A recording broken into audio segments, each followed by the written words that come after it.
¿Ya?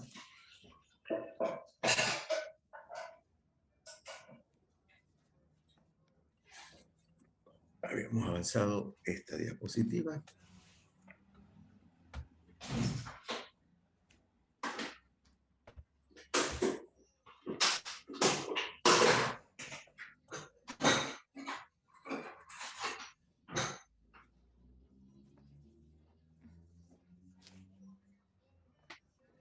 La jerarquización de las sociedades. En la Edad Antigua, la población se agrupaba en grupos que tenían distintos derechos y obligaciones. En la mayoría de las sociedades, la pirámide social incluía los siguientes sectores: realeza, nobles, sacerdotes, comerciantes, artesanos, campesinos y esclavos. Esta era la estratificación social básica que existía en la Edad Antigua.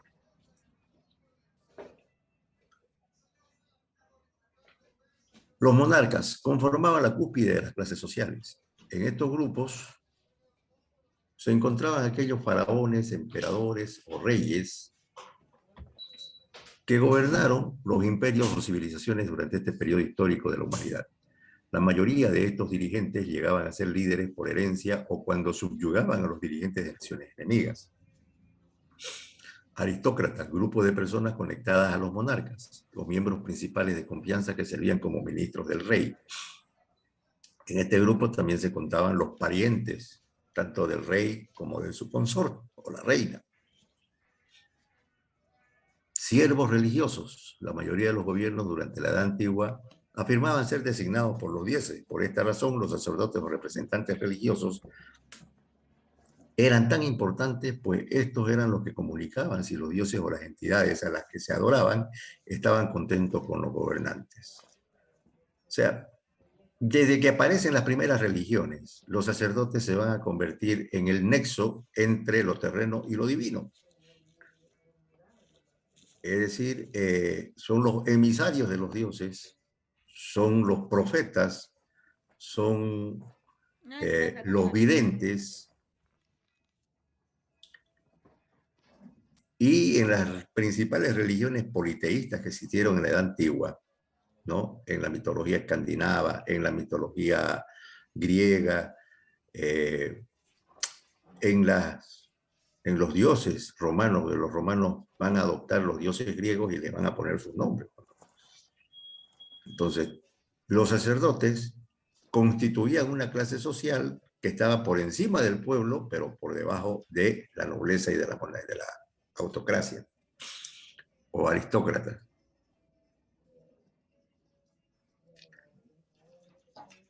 Artesanos representaban a la clase trabajadora de la sociedad. Muchos de estos se especializaban en las actividades del campo como la ganadería y la agricultura, además de los comerciantes. Aquí hay un error de interpretación en la diapositiva. Los artesanos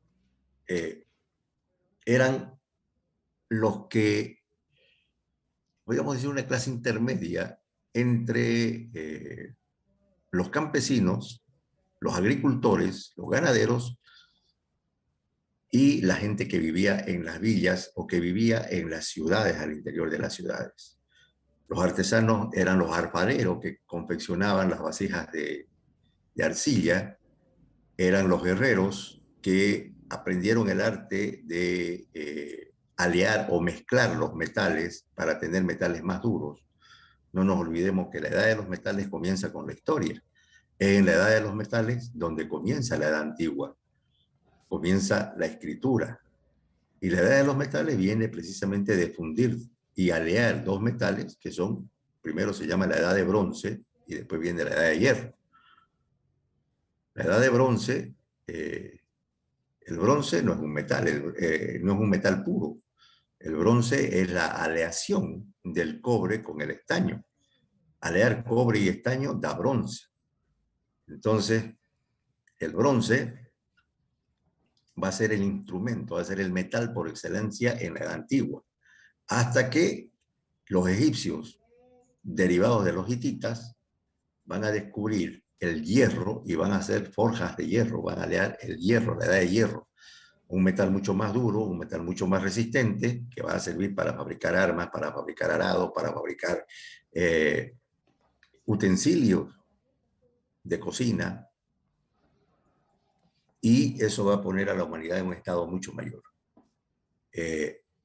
Entonces, los artesanos son aquella clase social que sin ser esclava y estar un poquito por encima del pueblo en general, fabrica los utensilios artesanalmente, por eso se dice artesano, ¿no?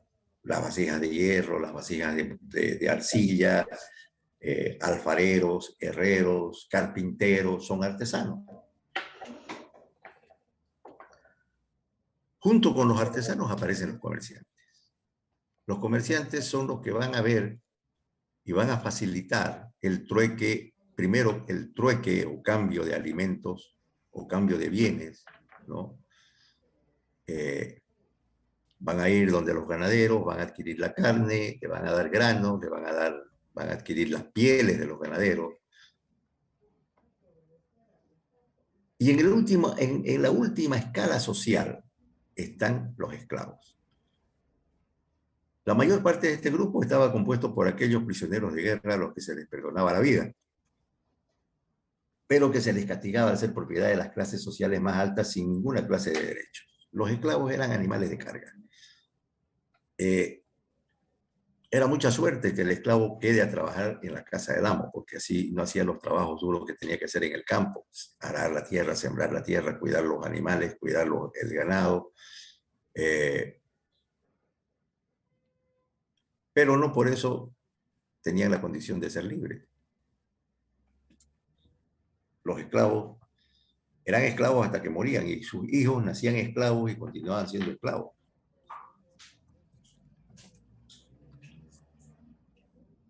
La esclavitud va a ser la primer forma, ¿no?, de transformación económica que va a conocer la humanidad. El trabajo esclavo es el que va a redituar, va a generar ganancias. Y la esclavitud se va a extender en toda la antigüedad. Va a ser una norma tener esclavos en toda la antigüedad. Las ciudades-estado hacen guerras entre sí, se conquistan entre sí, y cuando se conquistan entre sí, la población de la ciudad-estado que pierde la guerra o que pierde el conflicto se convierte en esclava.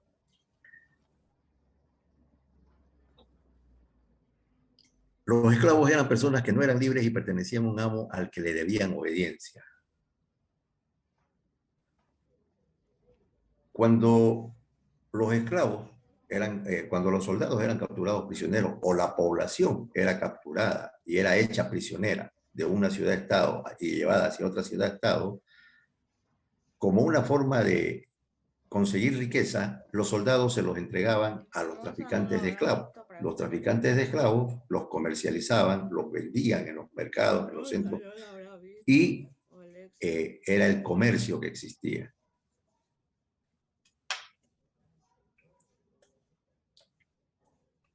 Principales civilizaciones en la Edad Antigua. El Antiguo Egipto, establecida a orillas del río Nilo, en el noroeste de África.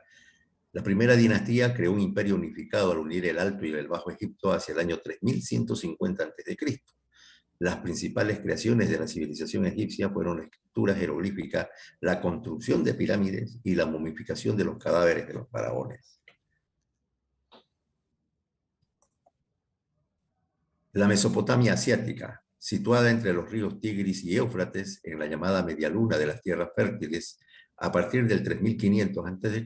se establecieron allí sumerios, acadios, amorreos, asirios, casitas y babilonios. Sus principales creaciones culturales fueron la escritura cuneiforme, la legislación y el sistema sexagesimal.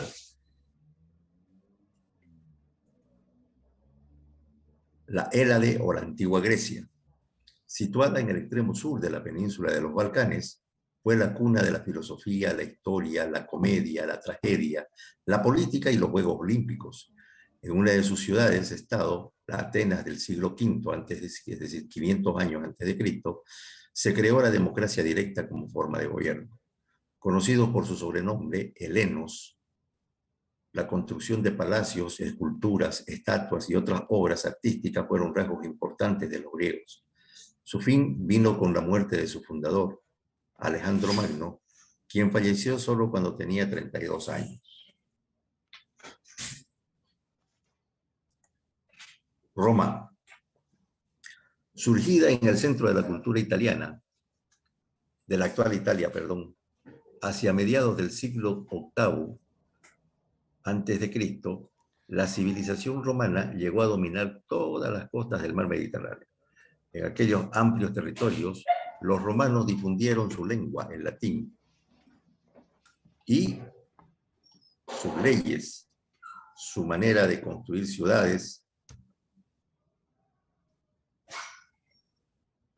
Roma va a concentrar todo el conocimiento de la antigüedad y lo va a plasmar en la construcción de sus ciudades, la construcción de sus carreteras, la construcción de sus acueductos y la administración, la forma de administrar un territorio tan vasto.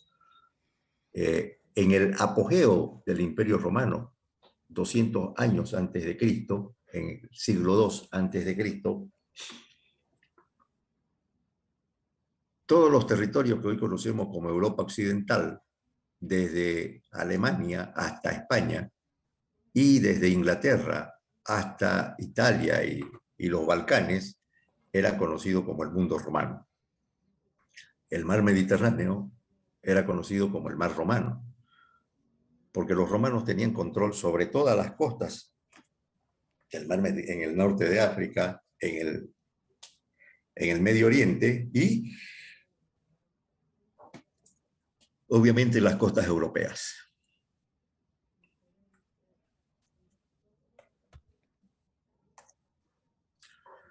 Persia, el territorio que llegaron a ocupar los persas estaba caracterizado por los desiertos, inmensas estepas, elevadas mesetas y cordilleras que se encontraban en dirección oeste al río Tigris. Se organizaban en grupos en los que la cabeza era el hombre y se encargaba de administrar la justicia y el bienestar de sus componentes, por lo que era una sociedad patriarcal. Además, desarrollaron de manera excelente la actividad ganadera. Por lo tanto, la crianza de animales como perros, caballos y vacas era una labor importante. Finalmente, en el aspecto religioso, los persas adoraban a muchos dioses, es decir, eran politeístas. Sin embargo, un aspecto que marcó sus costumbres de culto era la veneración a dioses en tríadas. Es decir, así como los católicos, ¿no? Adoran al Padre, al Hijo y al Espíritu Santo, y los cristianos también derivan en esa adoración, ¿sí?, una triada: Padre, Hijo y Espíritu Santo. Los persas también adoraban a sus dioses en triadas.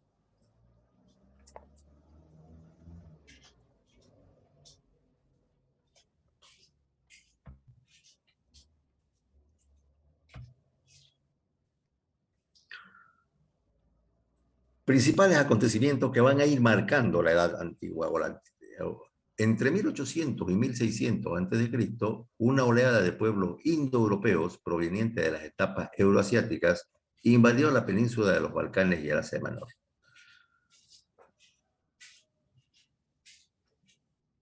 Estos pueblos llamados indoeuropeos, porque si ustedes miran un mapa de Europa y Asia, van a ver que Europa y Asia forman una sola masa continental, dividida por los montes Urales que dividen a Asia de Europa.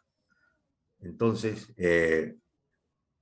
la mayoría de los pueblos que se habían asentado en la península mongólica y en lo que hoy es el territorio de la República China, inician un avance hacia Occidente, llegan a ocupar la gran estepa rusa, ocupan algunos pueblos de Europa y inician la invasión hacia la península de los Balcanes y el Asia Menor.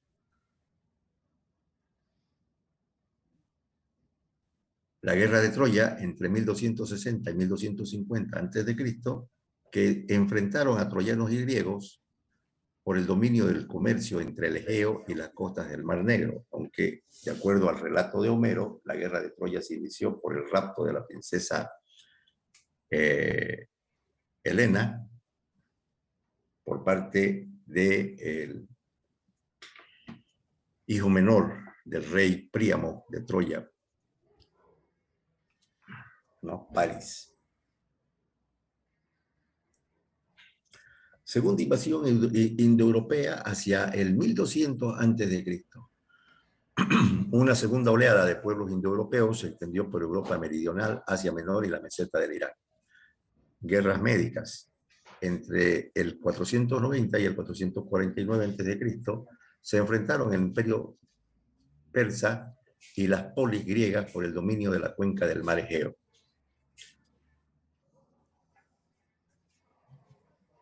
De aquí surge la famosa historia de las Termópilas, cuando los espartanos, un número de 300, se enfrentaron a más de 10.000 persas en el estrecho de las Termópilas.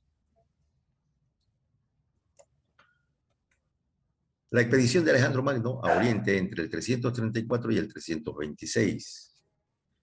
Grecia nunca había constituido un imperio, sino que era una confederación de ciudades-estado, lo que consideraba la confederación helénica o la confederación panhelénica, hasta el advenimiento de Alejandro Magno como rey de Macedonia, quien inicia la conquista de las ciudades-estado griegas, las une bajo su mando y forma el imperio griego.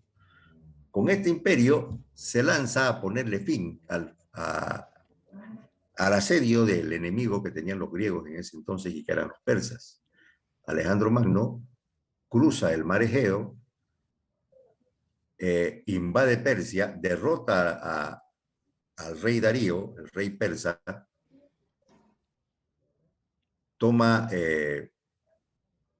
la ciudad de Teherán, que era la capital del imperio persa, y avanza hacia el Medio Oriente. Logra controlar el antiguo Egipto, ¿no? Y cuando estaba por iniciar ya la expedición hacia los pueblos árabes al norte de África, muere a causa de las fiebres, llamadas las fiebres del Nilo, a la edad de 34 años. A la muerte de Alejandro Magno, el imperio griego se fracciona. Sus generales y sus principales colaboradores se quedan con las principales ciudades-estado y Grecia vuelve a ser una confederación de ciudades-estado. Las guerras púnicas entre el año 264 y 146 a.C., en el que se enfrentaron romanos y cartagineses. El crecimiento de la ciudad-estado de Roma era avasallador. Roma había conquistado a casi todos los pueblos que ocupaban la península itálica, lo que es hoy Italia. Latinos, sabinos, etruscos habían caído bajo el poder de Roma. Y Cartago, que era una ciudad-estado que estaba en el Mediterráneo, precisamente en las costas de España, ¿no? Lo que hoy es la ciudad de Valencia, era la antigua Cartago. Era un pueblo de navegantes y comerciantes. Los cartagineses, los navíos cartagineses cruzaban el mar Mediterráneo, iban al norte de África, comerciaban con todos los pueblos establecidos en el norte de África y ellos eran los dueños del mar Mediterráneo. Roma veía en Cartago un rival increíble, excepcional.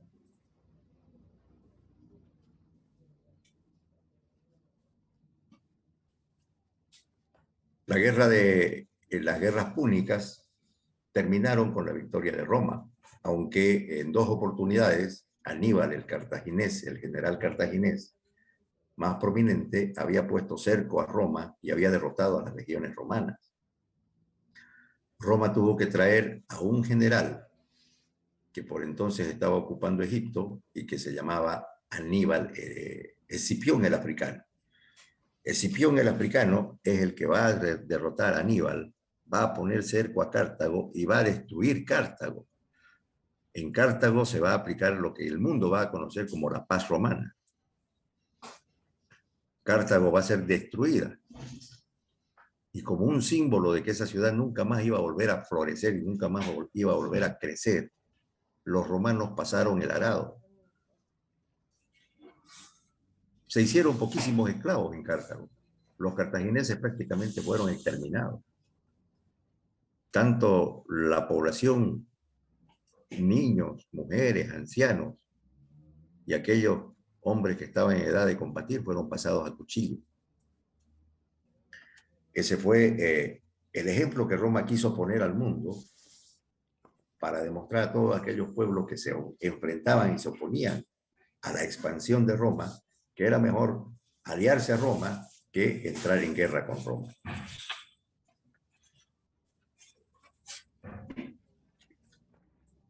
Irrupción del cristianismo.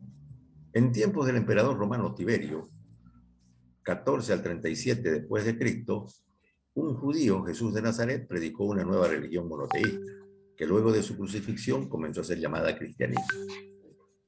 Las invasiones germánicas a partir del siglo III después de Cristo, diversos pueblos de origen germánico, suevos, francos, godos, etc.,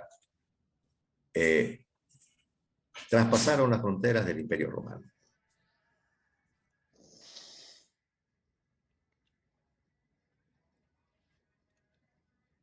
La decadencia del imperio comienza precisamente con la invasión de estos bárbaros, de estos pueblos bárbaros, ¿no? Que van a comenzar a utilizar las mismas técnicas militares que utilizaron los romanos para conquistarlo. Costumbres de la sociedad en la Edad Antigua. Se empleaban cunas primitivas para que los recién nacidos descansaran. Se construían de malla y se ataban a poca altura del suelo. En cuanto a los adultos de la clase trabajadora, dormían en camas toscas hechas de madera. Para iluminar durante las noches empleaban antorchas mojadas en aceite. Empleaban pizarras hechas de carbón sobre los que escribían con pizarrín, el cual se podía borrar. Al morir un pariente o conocido, se enviaba una invitación a participar de los ritos funerarios. Las proteínas animales eran bien apreciadas en la dieta antigua. Se acostumbraba a cazar los siguientes animales: codornices, armadillos, iguanas, conejos, venados y ganado. El vino igualmente formaba parte de las comidas. La vestidura durante la Edad Antigua estaba comprendida por piezas largas que llegaban a los tobillos. Muchas veces se componían por 2 o 3 prendas, una encima de la otra, y se empleaban accesorios para distinguir las clases sociales, edad, sexo y estado civil. Las telas más finas, como la seda, el lino, eran utilizadas por la realeza y por la nobleza, mientras que el pueblo solamente utilizaba telas bastas de algodón. Los esclavos se vestían como podían.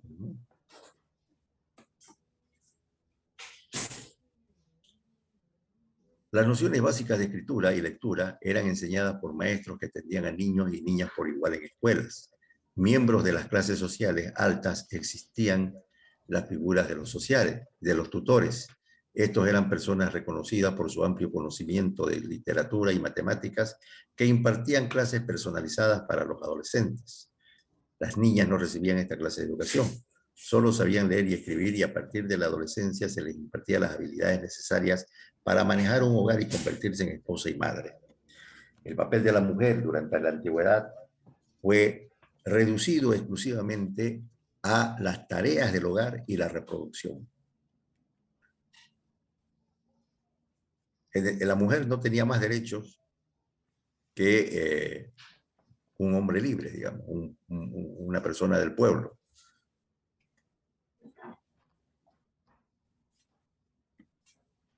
Inventos de la Edad Antigua. La polea les permitía elevar objetos pesados sin tener que realizar un esfuerzo exagerado de fuerza. La moneda. El comercio en tiempos antiguos generalmente se realizaba a base de trueques. El intercambio de un producto por otro era muy popular. Sin embargo, con el descubrimiento de los metales y la fundición de los mismos, se crearon objetos redondos a los que se imprimía un sello o cuña. Por la escasez y por la belleza del metal y la amabilidad, el oro comienza a ser un factor importante en el comercio. Aparecen las primeras monedas de oro. La plata era un metal escasísimo en los pueblos de la antigüedad.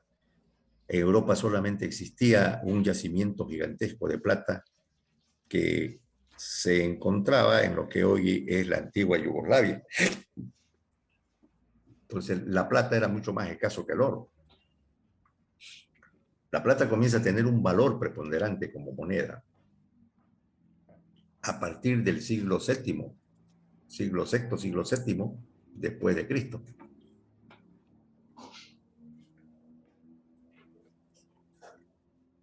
La llave, creada a partir del siglo VII antes de Cristo, consistían en piezas fabricadas de hierro de gran peso y tamaño, pues las cerraduras eran cajas de grandes dimensiones.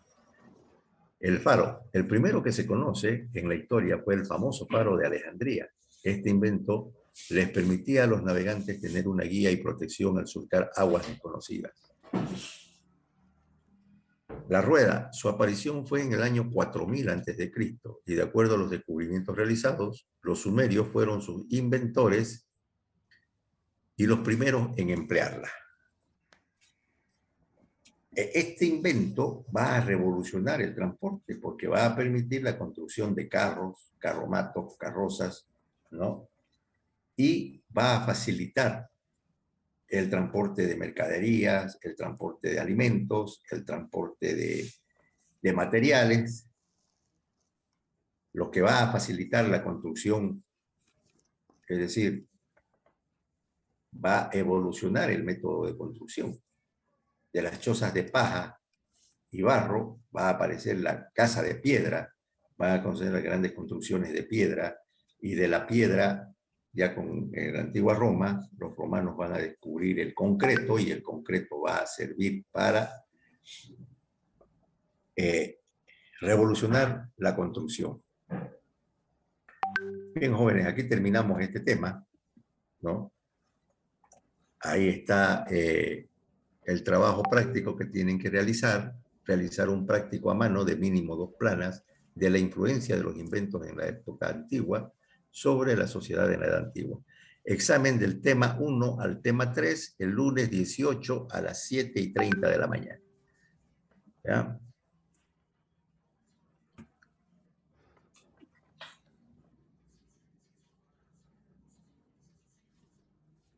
Esta diapositiva se las voy a pasar al WhatsApp.